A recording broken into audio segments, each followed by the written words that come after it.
Good morning, good afternoon, good evening from wherever you are. My name is Celestina Pendo, and welcome to our today's episode at Vito Africa. So, today with me here is one of our very own. He is my guest today, and he just had his birthday yesterday. I will welcome him to introduce himself and happy birthday. Thank you very much. Thank you very much. My name is Emmanuel Gona, and I am a digital influencer and a climate justice champion. So thank you for having me here. You're welcome.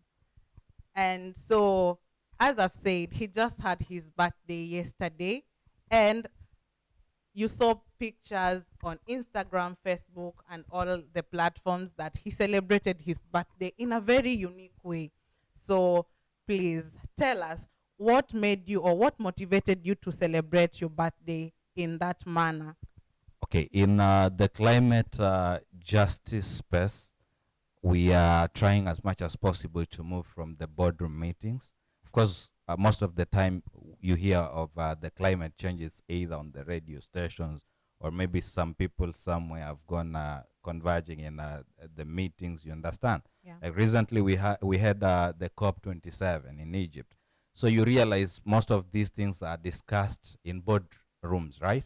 So now we are now moving from the boardroom meetings to action to actions. So we are now climate action oriented.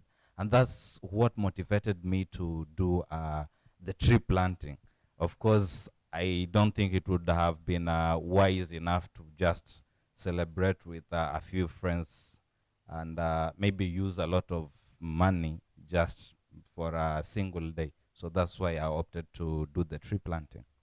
Okay, so as you can see, our guest today has drawn his celebration from SDG number 13, that is climate action. And how did you get to mobilize the people who attended the tree planting event? Okay, I think in fact that was also a surprise to me because I had shared this with a few friends of mine, and more specifically, I had just shared on my WhatsApp status. So I remember even asking. I designed a poster, so I was asking people to support me in at least buying the 200 trees. Uh-huh. So I was actually having a headache yesterday morning because I was thinking who exactly is going to help me plant the 200 trees because uh, I wasn't sure. My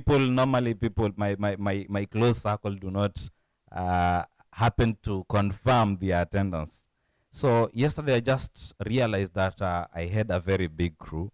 Now I know I have real friends, but they are from our group, Kilifi Youth on the Move. And now that I am their chair, I think I was very happy to see that members came on board to support me. So yeah, it was a surprise. I can't just tell how that happened. Wow. Choose your friends wisely. Choose your circle wisely.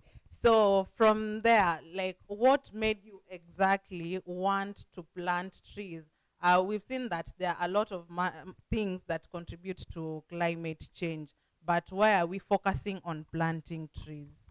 I think the main reason is most of the other activities are somehow risky in some way. Like Mhm. if we were to look at the garbage collection, maybe people would think of the smelly part, and it wouldn't have been that interesting. And again, the impact is not. I'm not saying that it's that small, but I think planting a tree. Of course, we all know the importance of a tree. We've been studying that from the primary level all through. So the only problem is with time we tend to ignore the importance. That's why we have a lot of people planting the trees. So to me, I think planting a tree is much effective when we talk of the climate action. So that's why I decided to plant the trees. Again, it is also something which can be done by anyone.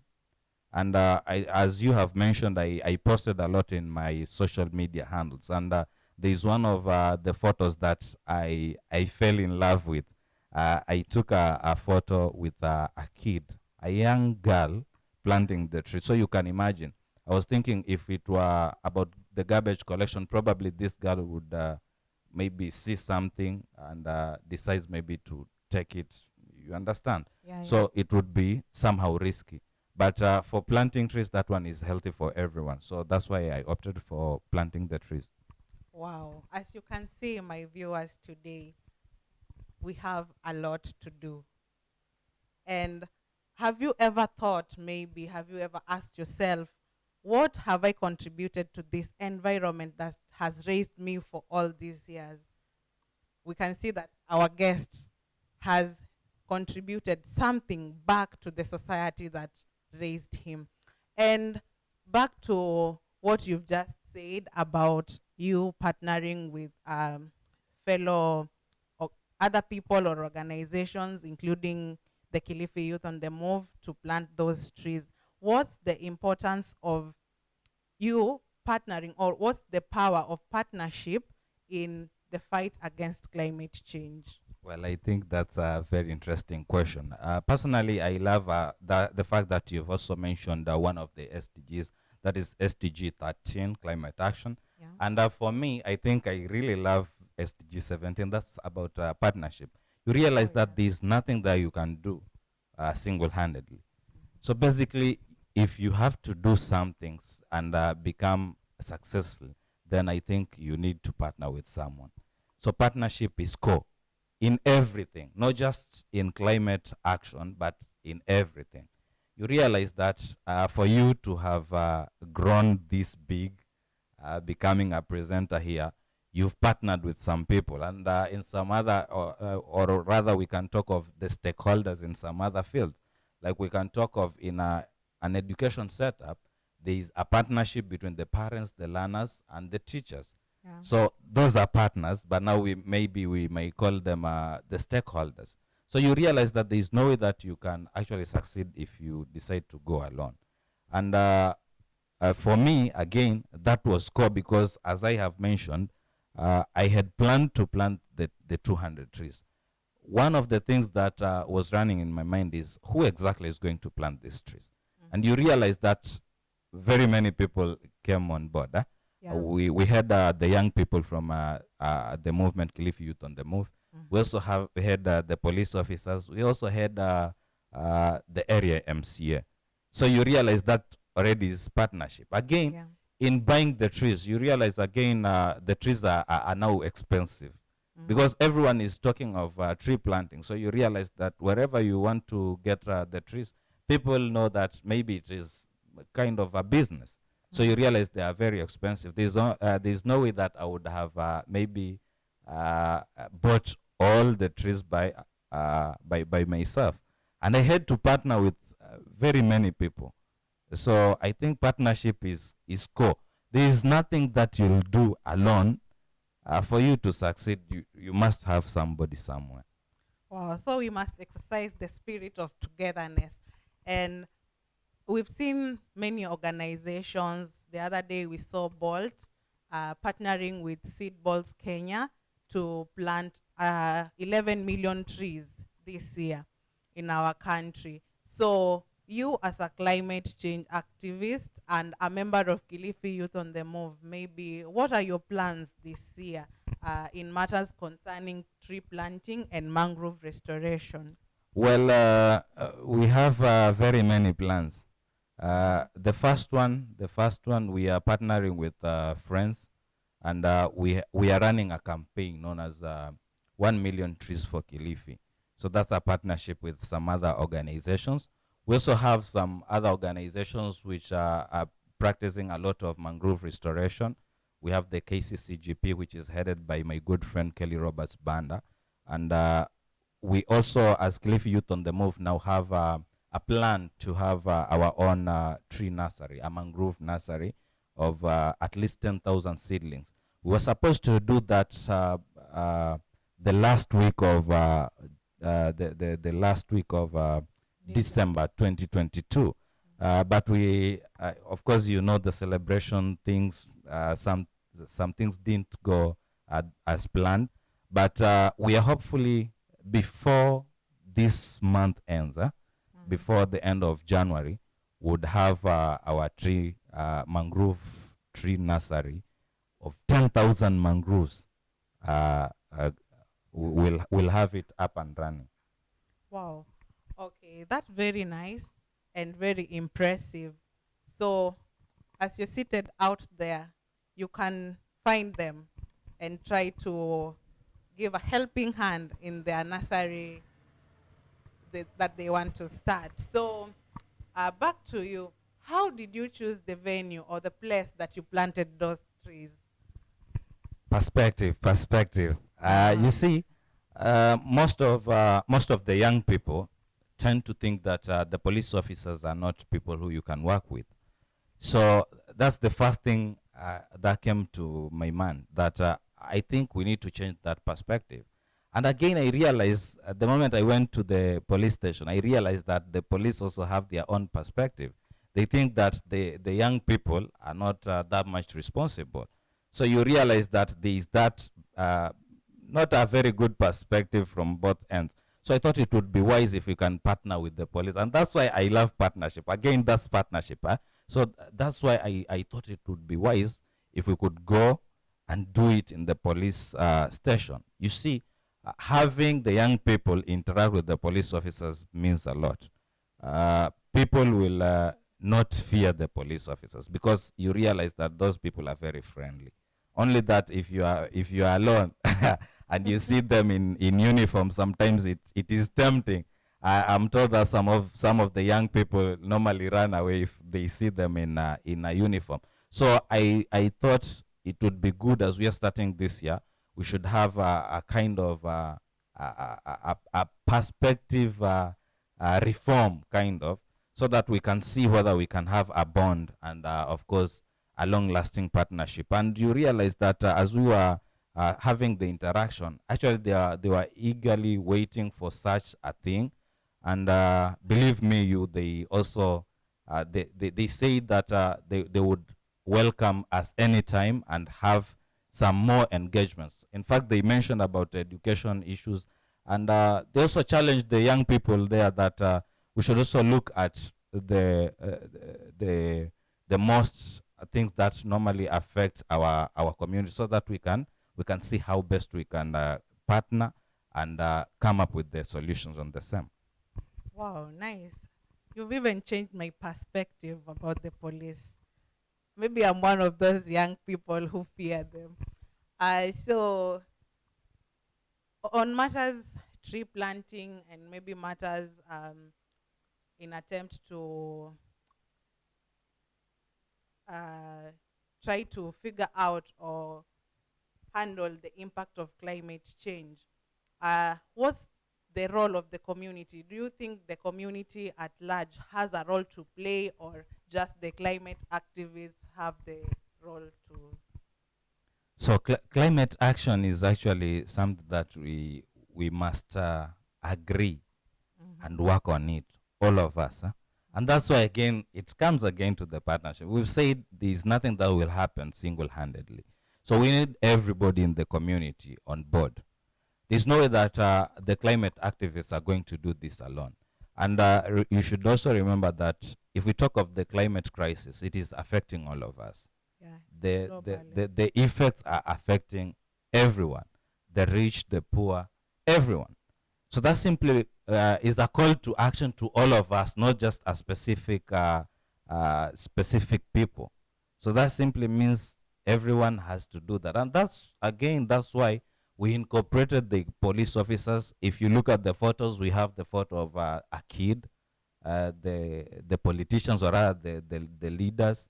So this is something that everyone has to take part, old, the young, the kids, and it will also be very wise, I think, in our education system. Is if this can be incorporated in the syllabus, I think it would be very very important, because at least if the kids are just having that from very low background, from you see the education system is now changing.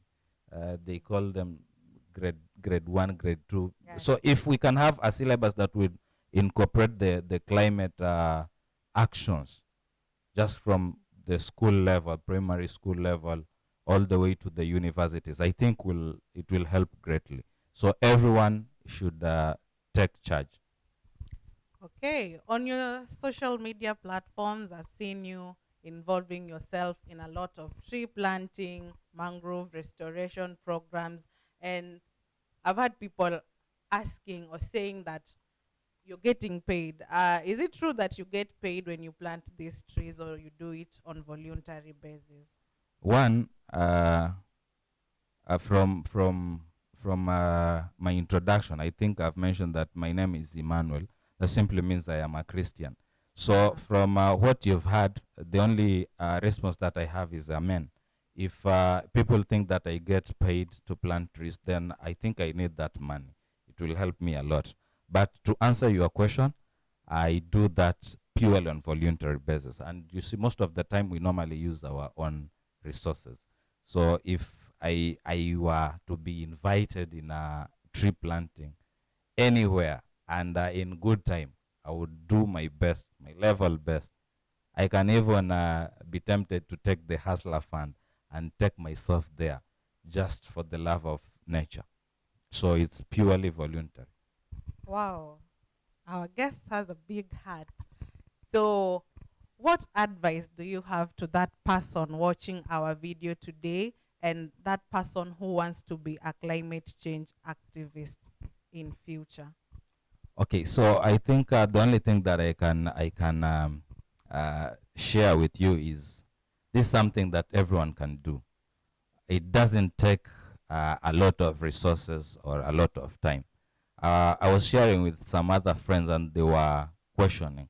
In our villages, normally we normally brush our teeth and of course wash our face every morning.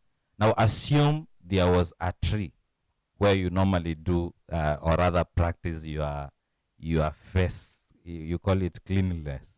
Yeah. Groom, So where oh you said it grooming. grooming. Yeah. So at any given time you're supposed to do that, assuming that there was a tree since you were born, or rather since you started to since you started to practice the same, because you realize again, especially in the African community, most of us just feel like you should do it at a particular point. So now assuming that water that you've been pouring there for all those years, if it were a tree, how healthy would it be? So I think it should be a challenge to all of us. It's something that we can all do. Let us just take that responsibility, and I know we can do it. Wow. So, from today's show, I feel really challenged as a big sister, as a big brother, as a parent out there. We have a huge role to play. Let's change the norm of celebrating our birthdays so that we can make an impact in the society that raised us for this long. I've been your host, Celestina Pendo, and don't forget to watch the video, like, comment, share it with your friends, and subscribe. You can follow us on Facebook at Vito Africa, on YouTube at Vito Africa, and on Twitter at Vito Africa 1. And also, if you want a chance to get more from our guest today, you can follow him on his social media handles, which are On LinkedIn, I'm Emmanuel Gona. Facebook, Emmanuel Gona. On Instagram, at Danny.Gona. And on Twitter, at Danny Gona. Thank you very much. You're welcome. Thank you, guys. Have a great night from 254.